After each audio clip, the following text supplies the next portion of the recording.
तो चलिए आज बात करते हैं यूनिवर्सिटीज के लिए बने एक ऐसे नए नियम की जिसने पूरे देश में एक बड़ी बहस छेड़ दी है। तो आखिर ये नए नियम हैं क्या? इन्हें लाने की जरूरत क्यों पड़ी? और सबसे जरूरी, इस पर इतना बवाल क्यों मचा है? दोनों तरफ के लोग क्या कह रहे हैं, चलिए समझते हैं। तो सबसे पहले ये समझना जरूरी है कि आखिर ये पूरा विवाद किस दस्तावेज को लेकर है। ये है यूजीसी रेगुलेशंस 2026। असल में ये भेदभाव के खिलाफ बनाए गए नए और अनिवार्य नियम हैं जो भारत के सभी हायर एजुकेशन इंस्टीट्यूशंस पर लागू होंगे। इन्होंने 2012 के पुराने गाइडलाइंस की जगह ली है। इन नए नियमों के तहत हर यूनिवर्सिटी को अपने कैंपस में भेदभाव रोकने के लिए इक्विटी कमेटी और शिकायतें सुलझाने के लिए एक सेल बनाना ही होगा। अच्छा, एक बहुत जरूरी बात यह है कि ये नियम कोई रातों रात नहीं बन गए। इनके पीछे कुछ दुखद कहानियां और एक लंबी कानूनी लड़ाई है। देखिए, इसकी शुरुआत होती है 2012 से, जब यूजीसी ने भेदभाव के खिलाफ गाइडलाइंस जारी की थी।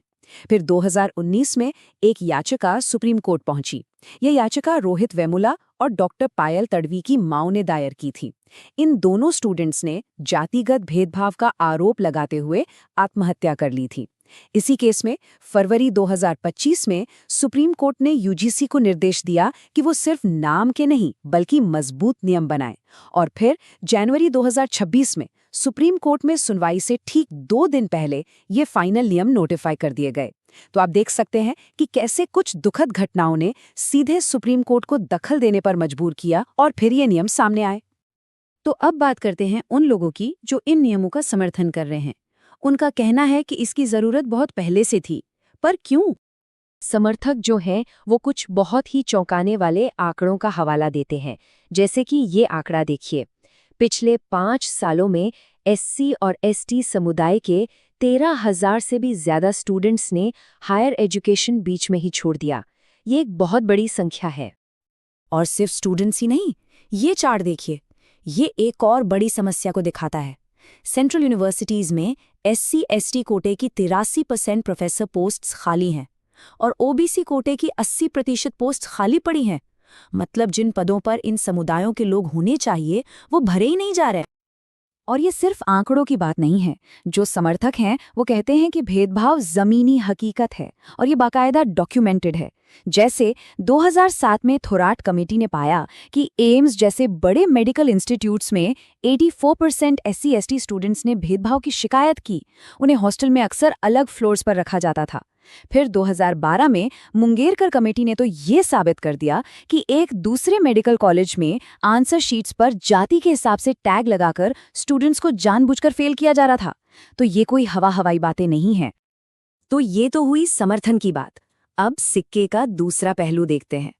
जो लोग इन नियमों की आलोचना कर रहे हैं उनकी भी अपनी कुछ गंभीर चिंताएं हैं। देखिए, सबसे बड़ा मुद्दा है इक्विटी कमेटी के कॉम्पोजिशन को लेकर। नियमों में ये तो लिखा है कि इसमें एससी, एसटी, ओबीसी, महिला और दिव्यांग लोगों का रिप्रेजेंटेशन होना चाहिए। लेकिन आलोचकों का सवाल है कि इसमें जनरल कैटेगरी के प्रतिनिधित्व का जिक्र क्यों नहीं है। उन्हें डर है कि कहीं ये कमेटी एक तरफा ना हो जाए। आलोचक ये भी कहते हैं कि इन नियमों को शायद जल्दबाजी में बनाया गया है और इसके कुछ उदाहरण भी देते हैं। जैसे प्रियम्बल में भेदभाव के 6 आधार बताए गए हैं, लेकिन ऑब्जेक्टिव्स वाले सेक्शन में ईडब्ल्यूएस यानी इकोनॉमिकली वीकर सेक्शन को जोड़ दिया गया।